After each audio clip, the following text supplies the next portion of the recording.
Hello and welcome back to the BOKRIM journey. In this video, we're going to talk about your options for dealing with the deficiencies of the safe environment approach. We've talked about the symptoms that organizations tell us they're feeling that lead them to realize they need to change the way they manage sexual abuse risk. We've talked about what's causing sexual abuse risk management as it's currently practiced by most organizations to be unsuccessful and so unsuccessful that it's not only failing to prevent sexual abuse, it's failing to prevent sexual abuse from rising. In this video, we're going to talk about your options for dealing with that situation.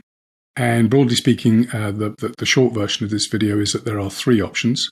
The first option is that you take what exists already and you look to add additional controls to that system. To that approach. I keep saying that, it's not a system. There are two ways that you can do that. The first way is that you can do it in a DIY approach. You can sit down and figure out what you need to add yourselves, or you can bring a consultant in, and there are plenty of really good consultants out there that can help you with that. The second approach, broadly speaking, is to buy insurance that includes services that are going to supplement in different ways the safe environment approach. The services aren't going to directly add additional controls.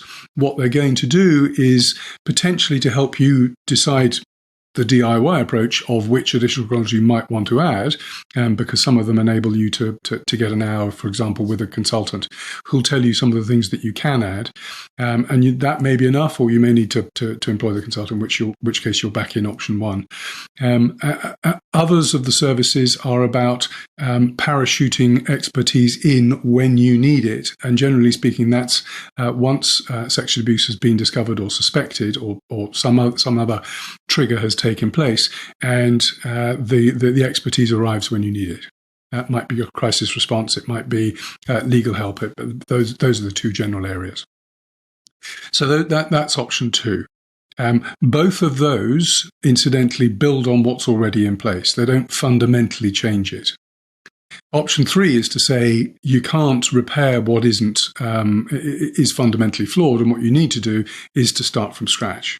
And that third approach is that you say, okay, we know that there is a form of risk management best practice that is the research-proven most effective way of preventing negative events like sexual abuse. Let's use that approach and adapt it to sexual abuse risk management. And let's make sure that we do whatever it is we need to do to comply. So we do the criminal background checks, and we have training, and we have policies and procedures around one-to-one interactions, but those are only parts of a bigger, systematic, customized and adaptable approach that engages you with sexual abuse risk. So that's, broadly speaking, the three options. There is a fourth option that we propose, which is to take the best practice approach, but we'll do it on a platform which enables us to also coordinate the hunt for the practices that are going to prevent sexual abuse much more successfully than is the case at the moment, by coordinating the information and analysing data and sharing that information back with you so that you can know that you're always using the very best practices. That's kind of a 3B, if you like. That's what we propose. It's our version of the third option. So that's the short version of this video. I'm now going to go into a bit more detail for each of those three options. But if you've seen enough, understood, and but if you'd like to learn more, then please book a Zoom. I'm now going to talk about how each of those options in more detail.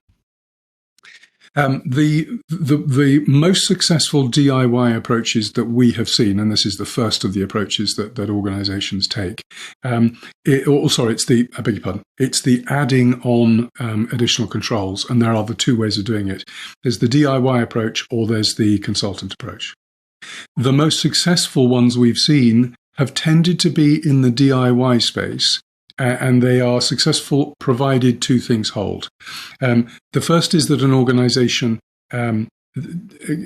does it itself and therefore engages with the risk.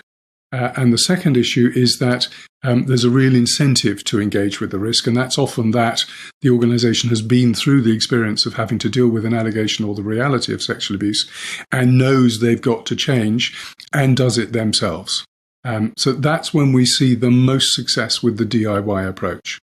or with the building, the adding on approach, I should say. The consultant approach can also be quite successful. We've not seen the same level of ultimate success as we've seen with the DIY when there's the real incentive to address it yourselves. It's not that the consultants aren't very good. There are some really good consultants out there. That's not my point. My point is that when you've got the really good incentive of having been through sexual abuse and you combine that with engagement, that's when you get the best result. And simply by virtue of having a consultant, very often that engagement is more distant. They can walk you through the process, but that's not the same as fully engaging yourselves with the risk. So the consultant needs to be much more of a facilitator, not a consultant who's basically going to come in and do the job for you. And many consultants, that's what they see their role as. I've been a consultant, so I get the role. Some are better at knowledge transfer than others, so there are good consultants and they do a good job. We just see better results where organisations are really motivated and they do it themselves. So that's the building from the bottom. And there's any number of different controls that can be added. I'm not here to talk about the particular controls that you'd add. There is information available about how you might, what controls you might add. The second issue is that the just building from the bottom up, some organizations don't add the processes that they also need to add to make sure that all the controls work. But when you engage and you get really involved in it, that is something that tends to be done better. The second option, as I've already briefly talked about, is the insurance plus services option. And that comes in generally speaking, two flavors. And the first flavor is not one that many organizations or that every organization recognizes as a service. And it's when you go through the application process. And some insurers are more explicit about this than others. They'll say to you, we're not even going to let you buy a policy from us until you can confirm that you do the following.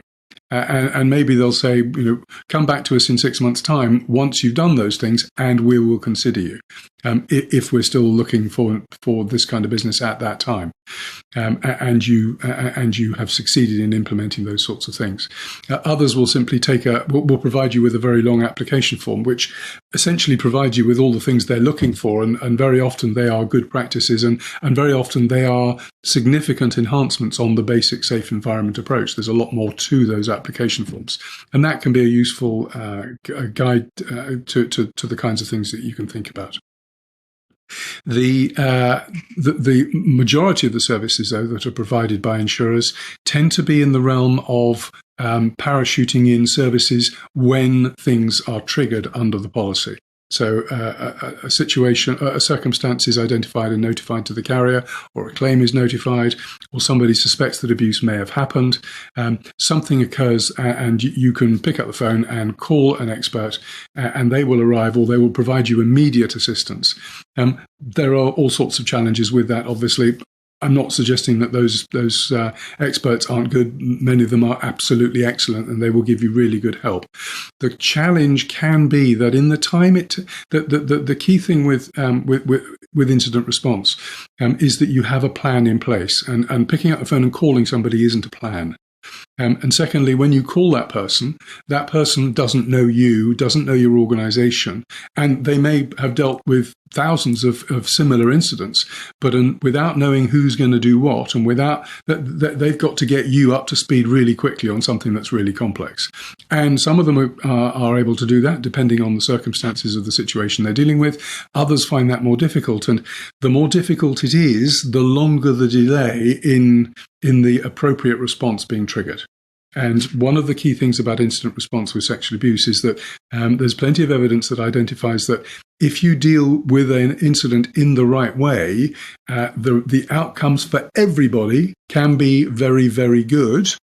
Equally, if you deal with an incident badly at first point of contact and over the course of the first 24 to 48, the key hours, you can create a horrible mess that lasts for years.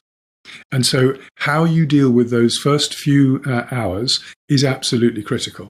And that's why we propose that, and risk management proposes that you create an incident response plan. And if you're going to have external expertise be available to you in that plan, you make sure you know each other to the extent you possibly can. That's not possible in all situations for all organizations, for all forms of expert, but it's helpful to the extent that you can, that you know who's, or that more importantly, they know it, that if you pick up the phone and call them, they know who's calling and they know what they're dealing with and who they're dealing with and what your capabilities are. And they've prepared you for what might need to happen. And so you've done some training about what you may need to do. So what we see is that an awful lot of organizations buy these policies with these extra services. And it's a bit like buying a gym membership. You kind of feel really good for having bought it because you look at all this shiny stuff that you've got and you're quite certain that you're going to lose lots of weight when you use it. The trouble is you never get around to using it. So you bought the subscription and it goes to waste, and your waistline doesn't change, and so it's the Insurance Plus services route is. It can be helpful. It's not the most helpful. The earlier version is better than the Insurance Plus. It's kind of in a kind of a no man's land because it looks good on paper and it makes you feel good for having bought it. But unless you actually use it, which most people candidly don't use. I was talking to one of the leading insurers that provides Insurance Plus services, and they admitted that most buyers of their policy never touch the services that are part of the overall package. So that can be a problem as well. If you go to risk management best practices, the first thing it's going to do, and we're now moving into the third option, of course. If you choose to move to risk management best practices, it's going to involve you engaging deeply with sexual abuse risk. The challenge is to find a way of using risk management best practices that makes you comfortable with that engagement. And that can be a really big challenge. Heading off into risk management best practice isn't straightforward. It is complex. It's best practice for a reason. It's amazingly successful. Organizations that use risk management best practice have fewer and less costly negative events. They achieve their own objectives more often. They are more highly valued by their stakeholders, more trusted by their stakeholders, and to the extent that they're for-profit listed organizations, they're more highly valued by anything up to 35%. That's how much difference risk management best practices can make when used well. Unfortunately, many organizations try to use risk management best practices. It's an approach called enterprise risk management. Many organizations try and use ERM and aren't hugely successful in implementing it. It's one of those things that it takes some work to get it up and running, but it then takes more work to maintain it. That more work needn't be difficult work. It needn't take a huge amount of effort to do it, but it needs constantly ticking over. And it needs constantly improving and constantly looking for ways to adapt and deal with change. So it's not a completely straightforward approach, but it's without doubt it produces the best results. And that's the approach that we think is now necessary, not least because sexual abuse is rising, but because the safe environment approach does nothing to protect organizations from the consequences of not being able to prevent sexual abuse, which the safe environment isn't strong enough to achieve. And you are therefore now facing all of the costs, and we talked about these earlier on, but you're facing the disruption, reputation, legal and financial costs completely unprotected, other than maybe if you've got some insurance that'll protect you for some of the financial costs, but you're broadly speaking completely unprotected. And even a traditional risk management approach won't do everything that you need. It certainly won't deal with your reputation. It won't do everything you need to deal with sexual abuse risk, because for the very simple reason, and the reason I mentioned reputation, if people ask you, how are you protecting children, you need to be able to say, ideally and with confidence and convincingly, that you're using the best practices. And the safe environment, the traditional approach, is so far from best practices, it's not funny. Even traditional risk management, which is a simple prevent and mitigate strategy, is a long way from best practices now. Arguably, there's been even a couple of generations of risk management best practice since traditional risk management was best practice in, say, about 2000, 2005, that sort of time period. ERM came in subsequently. So that's why risk management best practices is what we propose. It's going to help you be much more effective at preventing sexual abuse of minors and vulnerable adults. It's going to be much more convincing when you tell people you're using best practices, and it's going to protect you and your organisation far more effectively. We don't think there's any choice, because you need to be able to tell people you're using the best practices. Very briefly, the difference between that and what we do is that we guide you through the process of using risk management best practices, and we try and make it as easy for you as possible. I don't want to make this an advert, though, so I'm not going to talk too much about us. I'm simply going to leave it at that. Sorry, I'm going to add one more point. It is an ad, but so forgive me. What we do is put it all on a platform so that we can measure what's actually effective, so that we can coordinate the hunt for the new practices that everybody's going to need to use going forward to be able to, first of all, stop sexual abuse from rising, and secondly, then start reducing sexual abuse. So we're looking not just to help you use the best practices, we want to improve the best practices as well. So that's an advert. I make no apologies for it. But that doesn't alter the fact that your options are add to the controls that the safe environment provides, look at an insurance plus option, or head to risk management best practice. Those are, broadly speaking, your three options. If you've got any questions about any of those, you've got any questions about how you're managing sexual abuse risk now, or you'd like to learn more about how we can help, and our version of risk management best practice, please book a Zoom with us and with me. I'd love to meet over a call at some point in the near future, and I hope this has been helpful. Thank you very much.